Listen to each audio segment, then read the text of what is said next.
Hey everybody, it's Joe Solari here in Chicago with the infamous Craig Martelle. How you doing, Craig? Good, good. Coming to you live from the subarctic where I've not had water in the house for 5 days. So Thank God we can't smell you, huh? it's not pleasant. I mean, a cold water sponge bath. We've got now understand we had about 80 to 100 gallons in jugs in the garage before our water pump went belly up, and the water pump didn't go belly up, but we have a tank under the ground because we have our water hauled in. We don't have it piped Mhm. because we don't live. We live 10 miles outside Fairbanks, Alaska, the thriving metropolis. So all of our internet is through the cell phone. I pay $750 a month for 4 different internet services so I can jump back and forth, so I Wow. can make sure that I'm online, that I can get online. So anyway, 5 days without water, and they're getting it taken care of today.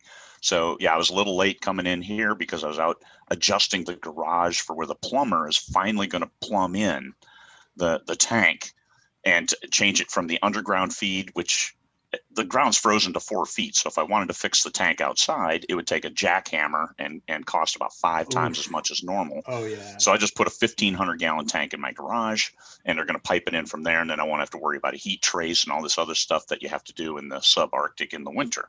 So all of that aside, here we are talking about. So that was a great way to wrap up 2020 and move into 2021. We are not going to have water problems, and I'm kind of stoked about that. Yeah, we're getting into the real basics here, like making sure you have water and heat, right? Yeah, Maslow. We're down to Maslow's hierarchy of needs. Oh wow.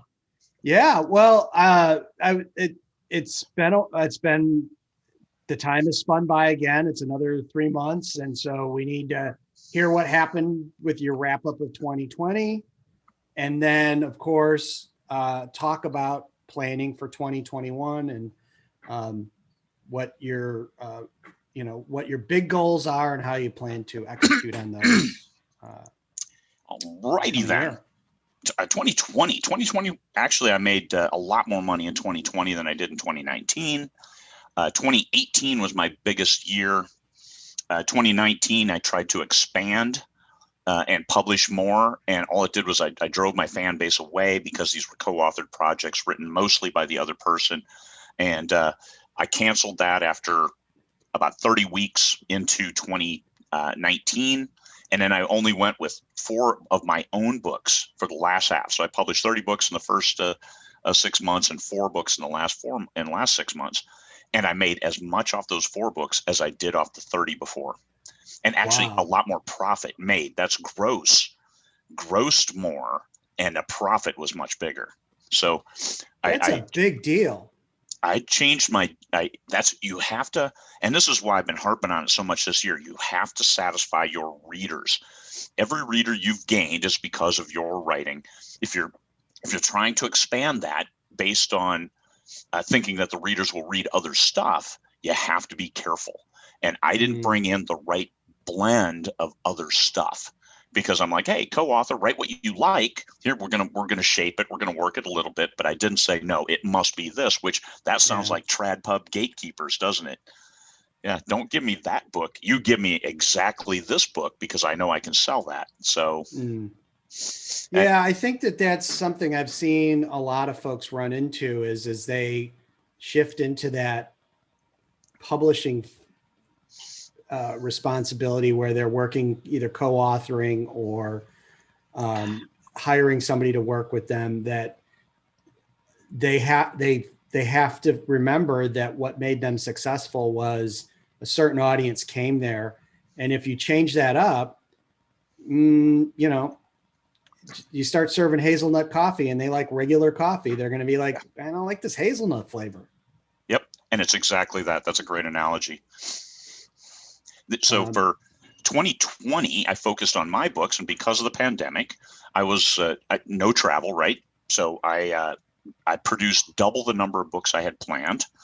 I started a new series, and overall, I increased my revenue an additional $100,000 in 2020.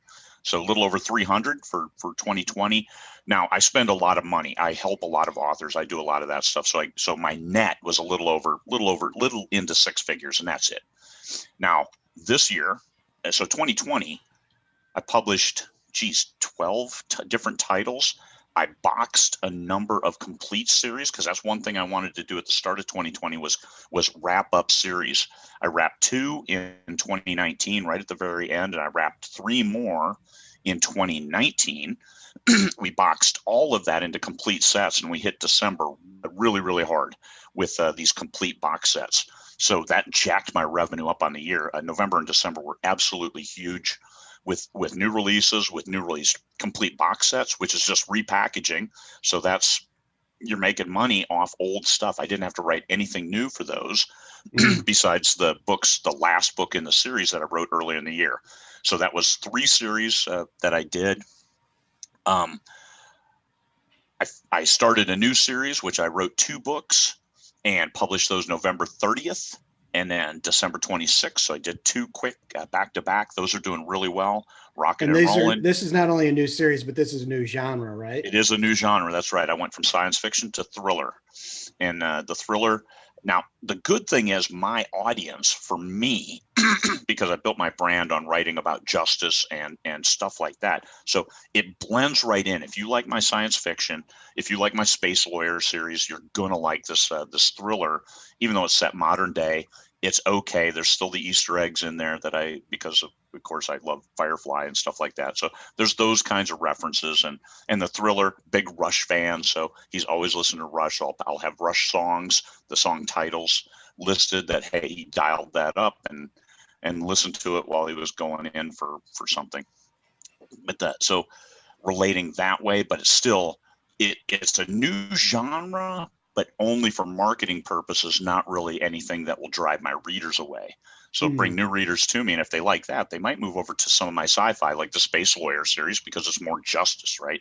So that worked really well. And it's a good springboard into 2021 to leverage that. And I'm working on book 3 in the series right now. I've got it on the screen behind the screen.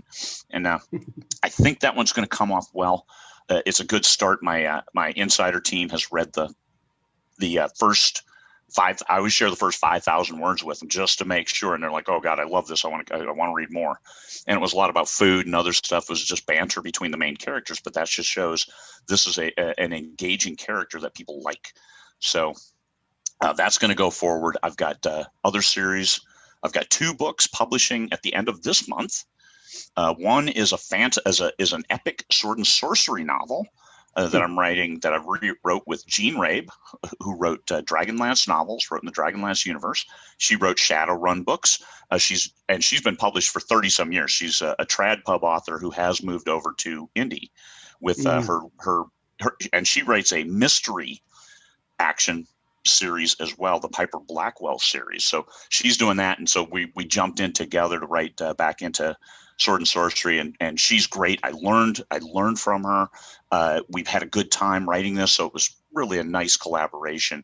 We each wrote exactly 50% of the book, and then my Space Lawyer series, book 11, comes out on the 28th. So the last half of the year, and those are huge. Those are 92 and 98,000 words. So those are big books.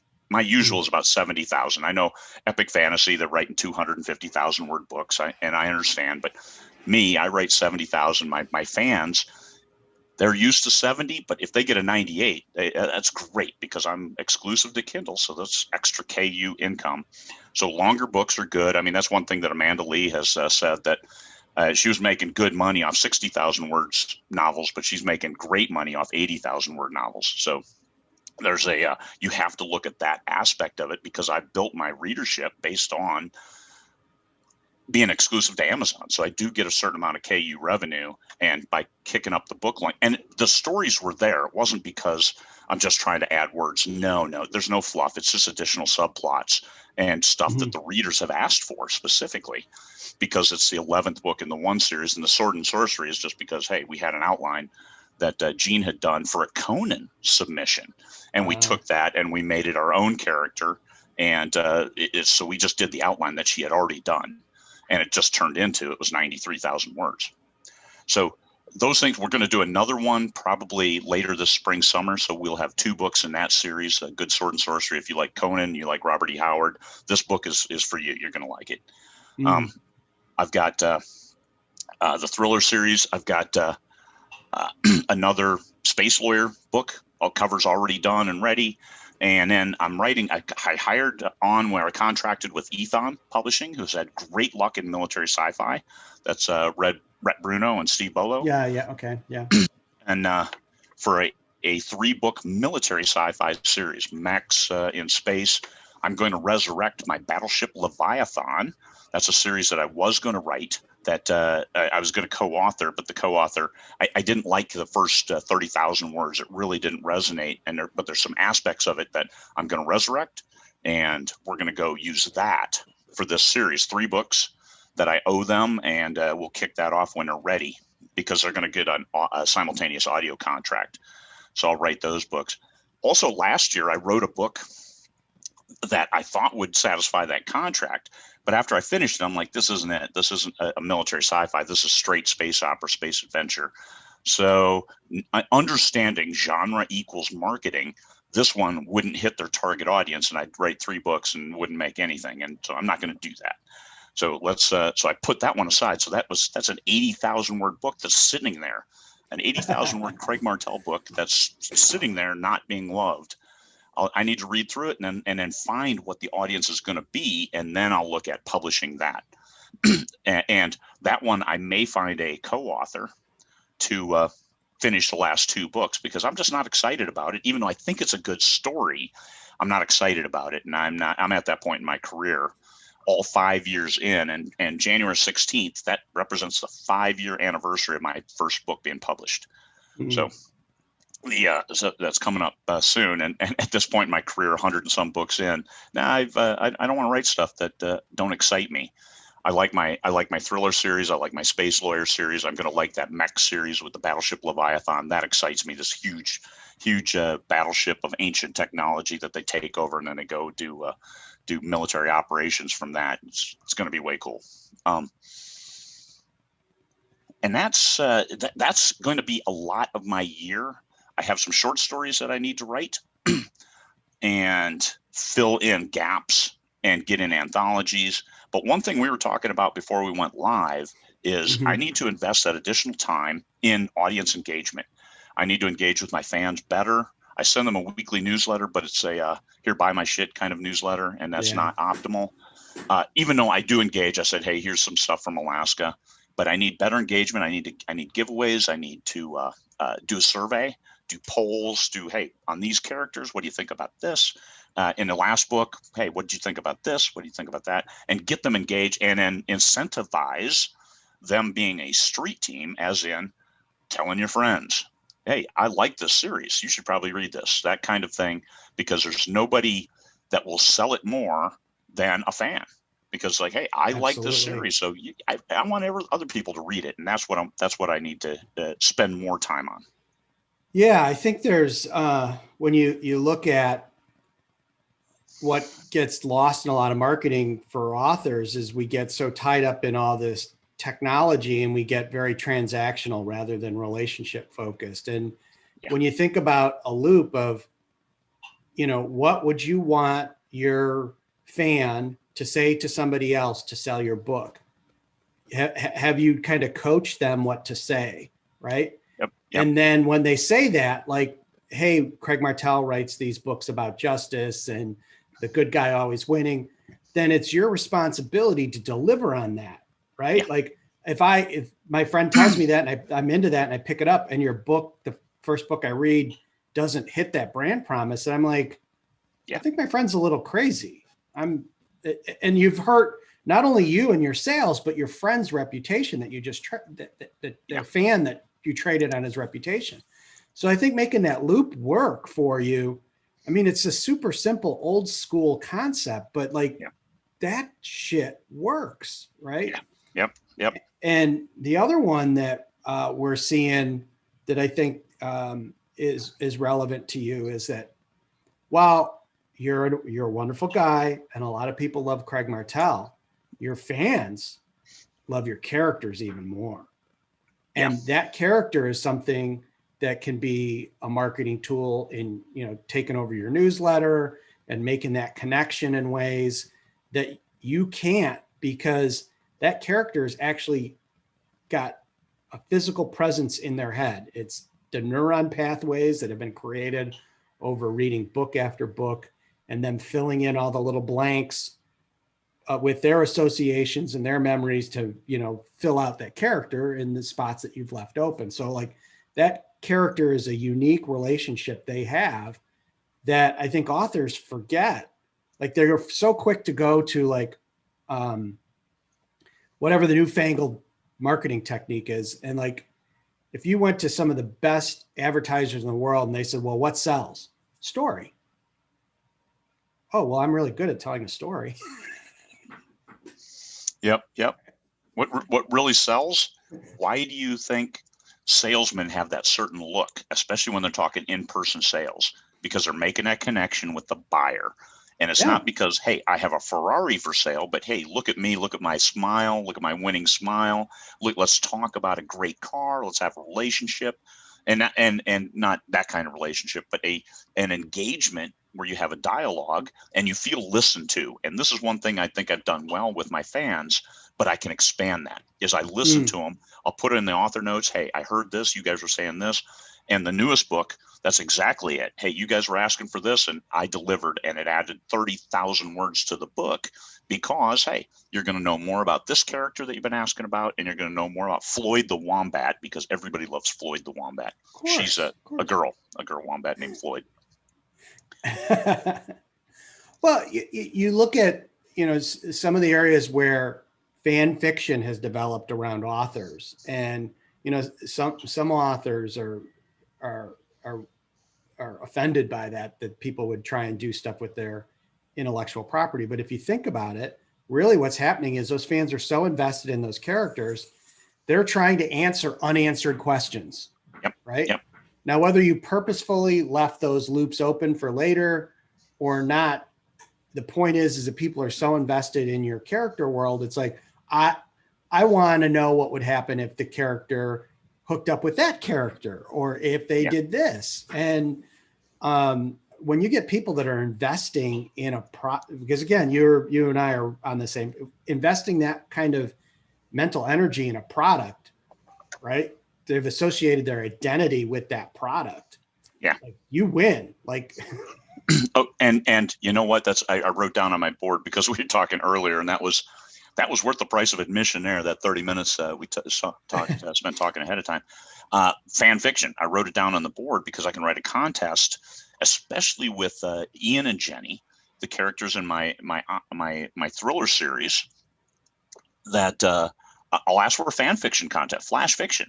Write 1,000 words on this character, and we'll publish it in the back of the next book, and something like that. And oh my God, to increase the engagement, I think the opportunity is immense for reader engagement. And I spend a lot of time working with authors. I mean, a lot of time, well over 2,000 hours a year. And if I spent half of that in my fans, in things for my fans, in coffee cups for my fans that don't cost me anything. I've got the graphics, and I get all exclusive graphics. So for my the Sword and Sorcery cover, that is an original oil painting that they did specifically for us. So I mean, we own that. There's no elements in there that we don't own, so we can make all the merchandise we want off it. Yeah, things like that. Why do I not have coffee cups for, hey, share us that you bought the send us a note that you bought the thing. We'll enter you into a contest, and here you go. Or do a King Sumo. Those are moronically simple. And then you get, hey, here's more stuff. Get email addresses and add them if they're not already on the list. All kinds of good stuff that we can do, but that takes time that I'm not investing in it. So this 2021 is going to be more of an investment. I think this year has the potential to reach 7 figures. For my business, for my brand. I have enough books. That's not the issue. The issue is I'm not getting them into all of the hands that will like them. Genre equals marketing. I have the genre that's big enough that there are millions of readers. If I have 100,000 readers, then that will easily push the whole revenue over 7 figures. So this is right now I have anywhere from 2,000 to 10,000 active fans, and I say 10,000. These are more established series. On my other stuff, we'll pick them up, but and 10,000 maybe they buy the book only on sale kind of thing. And I want the active fans buying the book at full price, which is what I've seen with my my thriller series. They're buying it at full price and happy to do so because it's really engaging. But a fan fiction, something like that, man, that could really drive it upward. Absolutely. And have you ever heard of the IKEA effect?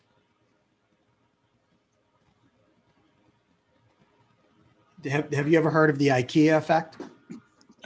No? Okay. So what it's a term used for, you're familiar with IKEA, you build the furniture, right? But they've done these tests, and people value what they do themselves. So even though you take 2 pieces of IKEA furniture, which are identical, if you built it, your bookcase, and I build my bookcase, that's actually Container Store, I will value mine more than yours. Yeah. Right. And you use that, fans getting the opportunity to put that fan fiction in and have it recognized, they're going to attach their identity to your brand even more, even though they're not writing the actual main books. They're going to just be invested that much more. Right. I think that stuff is super powerful, and it just gets overlooked these days. Yeah. The other thing you made me think about was one thing that I observed in 2021, and I'm wondering if this happened in your business too, is I saw with several of my clients a shift in where the bulk of their revenue was coming from. So I had a couple clients where they didn't write any more books, but they made significantly more money because what happened is they brought in massive audio audiences. So it was a matchup of, or let's say in 2019, 50% of their money or 70% of their money came from KU. Now 40% of their money came from KU. It's still the same amount of money, right? But now there's this other big chunk that's coming from audio. So it's the same intellectual property delivered in a new medium. So I was wondering how that worked for you in 2020. I had an increase in audio sales in 2020, and I don't think that was anything exceptional besides adding titles. But 2021, also I'm having my thrillers translated into German.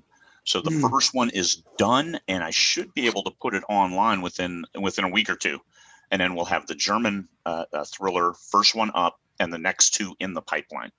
So over the next 3 months, I'll have 3 thrillers in German in the DE marketplace. So those should find some traction, and I hope I'm looking for earnout in like 3 months and everything gravy after that, because it was a little bit spendy to get a quality translation, one that captures the spirit, not necessarily the one-to-one word and verbiage. So the good thing is I write those books with fairly simple, clean language and move forward. And no swearing in them. There is some sex. Closed Door is also the main character. He's a hitman, but he's not a drinker. And his girlfriend to be wife is a curvy girl. So some paradigm shifting elements that have really resonated well with the audience, because it gives them a different look into how a business can be, a business that's a hard business. Because yes, he's a hitman, but kind of like Dexter, he only kills bad people. So it's not like Dexter because he's not a freak, but I don't know, Dexter fans, please don't freak out at that. So that approach has found a different audience, but the same audience. The characters, the readers like it, and leveraging that into 2021. I have the audio, and the one thing I did differently with the thriller is I simultaneously released audio along with the ebook, along with the paperback. So all of it being on, and that has helped audio sales. So that has probably doubled or tripled my sales right at the outset because, hey, it's available. Oh, hey, I like audio, as opposed to, oh, my only choice is ebook. I'll get that. And then they forget to ever go back and look and say the audio and see that the audio is now available. So Yeah. I would recommend that if you can. But what it did is it had a dearth. It left me with a dearth of new publications for about 3 months because I was writing these other books and stockpiling and waiting for the audio to come online. And you know how that went. It went from into production, past the QC, going to retail, and then it was another month after going to retail. So it was 2 months from when we finished audio production until it was available. So here I'm sitting not publishing books, and that's why I showed you my numbers, and that's why December and January are just really huge comparatively, because I hadn't published anything new from September 12th to November 30th. And then and that kind of left a big gap. Yeah. Yeah. Well, and I know everyone has struggled with that, right? And it's worth that struggle. And I think over time it'll get better. Most people, it wasn't anything as far as an internal process. It was because there's just so many audiobooks bottlenecking in Audible. Yeah. You know, and well, it's just not guys like you either, right? It's Podium, it's everybody is having the same issue. Right. and find a way, and all those people who use it, they're stuck in the same bottleneck. So no, nothing exceptional for me. But to be fair, during those months, during that dearth of no new publications, I still made into five figures each month based on promotions, box sets, just pushing. I didn't spend I spent a little bit extra on ads, but not too much extra. So I still did well. When I built my audience, 100 and some books in 5 years, my audience expects a certain frequency of publication. And 6 weeks, 2 months is okay. Going 3 months, this was the longest I have ever gone without having a new publication. But from November 30th through January 31st, I will have 4 new books and I had 3 new box sets published, the 3 complete box sets. So this period, December and January, is already starting hot. So November, December, January have done the end of November, but December, I realized that revenue. So December, January. So end of February, end of March payday is going to be awesome because I need it to pay taxes on April 15th. Not last year, but next year. I should be okay. I should be fairly close on last year's taxes. I might owe a little. The ultimate win when it comes to taxes is you owe nothing. They don't owe you. You don't owe them. Nobody is giving free money out to anybody. No kidding. No kidding. And then you've got your biggest conference ever planned for 2021.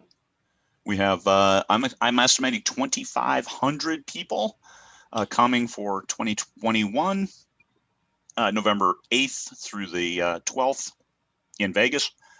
We have, the good thing is we contracted with Bolly's right on the strip, and we have 100,000 square feet of presentation space exclusively for our use for 5 full days. Now, it's really expensive on the strip, so catering is going to consist of coffee and tea, because we're going to hit our mins, but not go too much beyond that, because I didn't charge people for catering. I charged them to be able to be on the strip and have all of this space, but 100,000 square feet. We're going to have some 200 presentations. We're going to have a big vendor day. We're going to have a big book signing day where we'll have 350 authors and in a massive hall with the few books on display. And we're going to get a lot of readers coming through, have everybody, hey, contact your readers, tell them you'll be in Vegas doing book signing on this day. It's a Friday. And that's important to have it on a Friday so people can take a 3-day weekend if they're within driving range. And within driving range, we could have 100,000 fans, for Pete's sake. It's LA is only 4 hours away. That a lot of people do that. So hey, come on out for a 3-day weekend in Vegas and see your favorite author, meet some new authors, and pick up a signed book. Buy them ahead of time. The author will have them. All of those good marketing kind of campaigns that we'll have at the end of the conference. So we'll also have some sessions, but that's going to be the big one is, hey, let's celebrate and show off our stuff. I mean, you've seen the book titles. We do in 20 books of 50K, we'll do it. Hey, show your best cover day. And man, you cannot tell the difference between self-published and traditionally published books anymore. Well, and the other thing that I think was interesting for me, because I don't go to a lot of these things, but the year that you did do the book, have readers come in and meet their author deal, I think that was also another piece of education for new authors to see, like, this is how people in certain genres do these things, right? When you see the setups that somebody like, Chris Kennedy goes to his conferences with, these people are not messing around, right? And they have these things that you wonder, like, why do they have a line around the table of people wanting to get books signed? Is because they've done some marketing to make sure that the fans know they're in the area, that they're going to get some cool, unique stuff that they can only get there. There's different, and if you haven't seen that, which I hadn't, and you walk, like, I was just walking around and seeing these tables, it's like, holy shit, like they've got all their books color coordinated, and they've got like candy and cookies made, like, it's really cool. Right? It's reader engagement. You get a fan. You get a fan who comes up to you, and I experienced that here. I've gone to shows before, but I haven't picked up fans like I did here at the Alaska Comic-Con, it was 20 minutes from my house. So oh my God, here's a show that I can go to because I live in the middle of nowhere. And they estimated 500 people might show over the course of a weekend. And I'm like, okay, so I signed up as a sponsor, and I had the first corner booth right inside the door. Every single person walking in the door had to walk past my booth. So, hey, you pay for it. And I'm in again this year. There's another one this year, July 31st, August 1st in Fairbanks, the Alaska Comic-Con. And I sell science fiction. So I had a great banner with a great science fiction image, a devil-looking creature, as well as my main character is a spaceship. And I was with Alex Bates, who actually does sell comic books and figurines. So we had that on half the table. On my table, we had my books and a nice stack and all the colors and the high-speed covers. And fans there, they stop by, I talk to them, and hey, here's a book. Okay, it says 10. I'll give it to you. It said for 9. I mean, just those little things, you make that connection.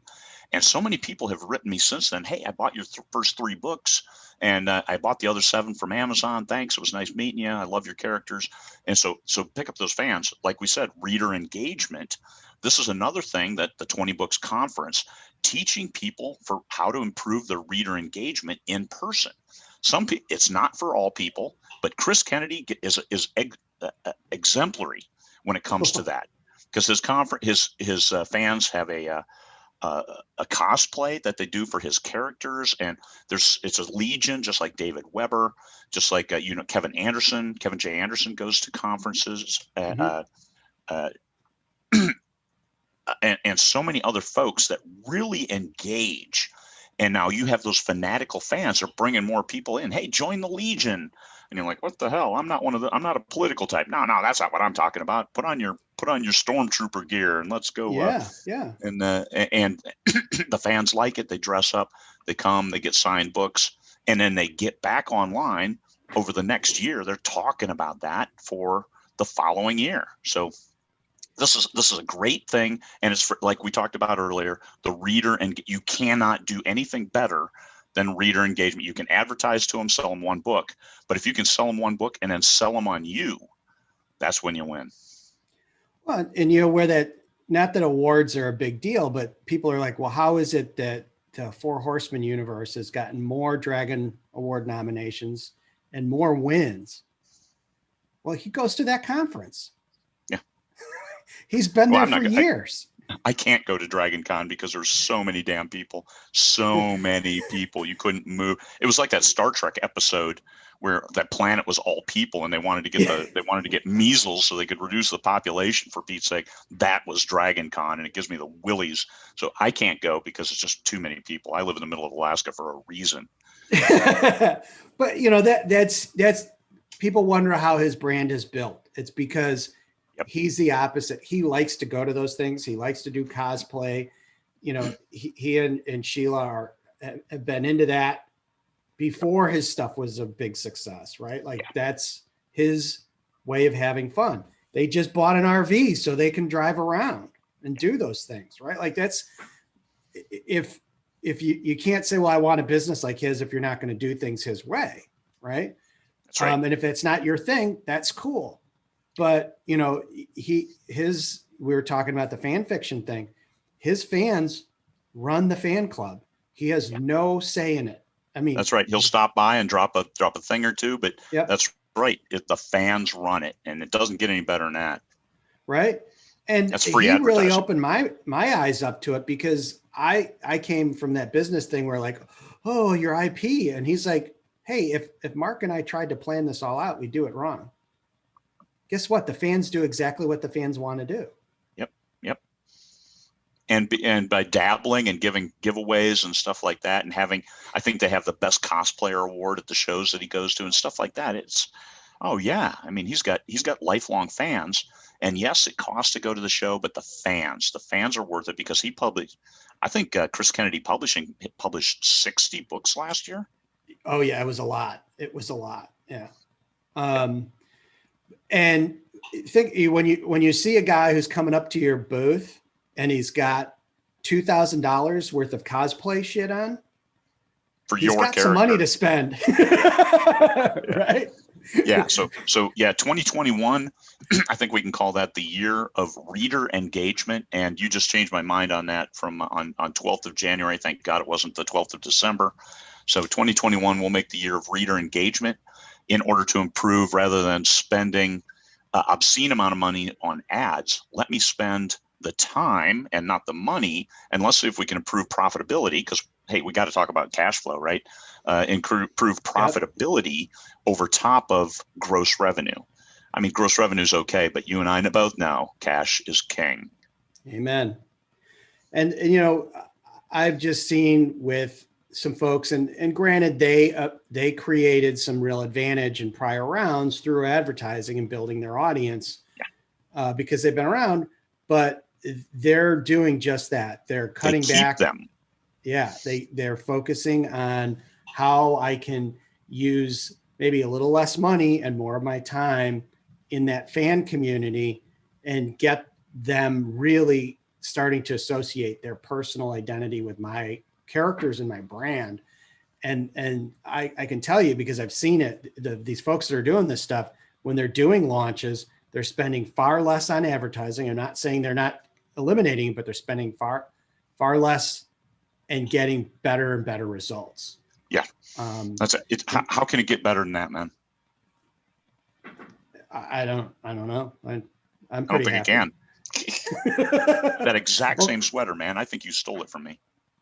It's an awesome one. I think this was Christmas 2 years ago. I think that's about when I got mine. I got that one, and I got a green one too.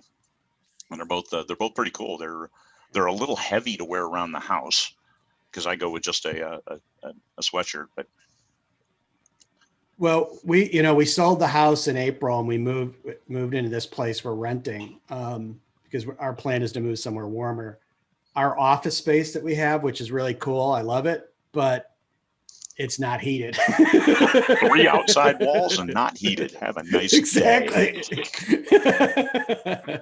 Lots of windows, lots of natural light. Pretty cold. It's because it's about 23 here today, which is nothing for you guys, but yeah. Oh no, it's like 17 here today. So no, we're living the life of Riley, like you. Yeah. No, your humidity, I bet you yours feels colder than ours, because ours is 17 degrees and low humidity. So it's actually pretty balmy. I was outside in just this earlier to watch the Northern Lights. They were out this morning. So to watch them, and it didn't chase me in didn't chase me in quickly or anything. So that's good. Whereas you, I wouldn't go outside in just that in 23 Chicago weather. Yeah. Well, and you know how it is as the weather changes, you just get more acclimated to it, right? It's like, I was out the other day and it was like 30 degrees out, and I'm just in a t-shirt out by the grill, because like you get used to it. And Yeah. I was cold, And but then, like, and then the wasn't gonna wind put my kicks up jacket and you're on. like, Yeah. no, get my parka on. Yeah. Then you wonder why you get colds. Uh, Yeah. well, man, it's been great talking again. I always enjoy our calls so much. And I'm going to even enjoy more us actually seeing each other face to face this year. Yeah. Look forward to it. I look forward to November, seeing you there and talking more throughout the year. So my plan this year, I think I have 9 books that I have to write this year. But 2 of those, like if I can find a co-writer to write the next 2 volumes in that one book that I wrote, that I'm not. It doesn't excite me to write the next 2 books, but it needs 2 more to round out that story. And then so we're from 9 to 7 commitments. But instead of writing more books, I've got plenty of books. What I need to do is improve reader. So this will be the year of reader engagement. I don't think I will do that big ad spend like we talked about earlier. I think we'll just because it's shaky, and if I don't need to spend the money, I'd rather go with higher profitability, lower gross revenue, but higher profitability. And in the end, that's what really matters.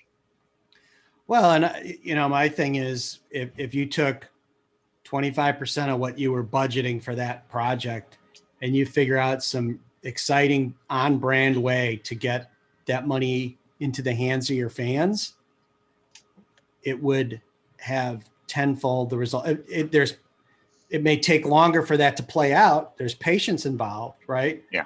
But that stuff, whether it's swag or something that's tied to your, book launches, whatever it might be, that stuff plays for a long, long time, right? Yep. You and I bump into each other and we're wearing the same concert T-shirts. That's advertising for that band, but it's at a level, it's a whole nother thing because we're connecting as fans. We're like, oh, you're into Rush, I'm into Rush. Tell me about the shows you went to. Yeah. And the whole time that's just helping their brand. Yeah. Yep. So that's the potential for a huge win. I've got 2 releases this month that I'm going to get some coffee cups made today through Society 6, and we'll do a big fan giveaway on launch day because the art is so damn good. The art is custom, so we can make merch on it. And I've seen that. It's really cool. It's old school. It's Yep. It's way cool. And I don't think I'll take a look and see if I want to put the cover on it or just the artwork as a wrap, because the artwork all by itself, it's really cool. It's so Frazetta and Boris Vallejo. Yeah. But I might want the typography on there just to say, hey, it's a book. You should buy the book, and then they can show it off. All right, man. Really nice talking with you, Joe. Good talking to you.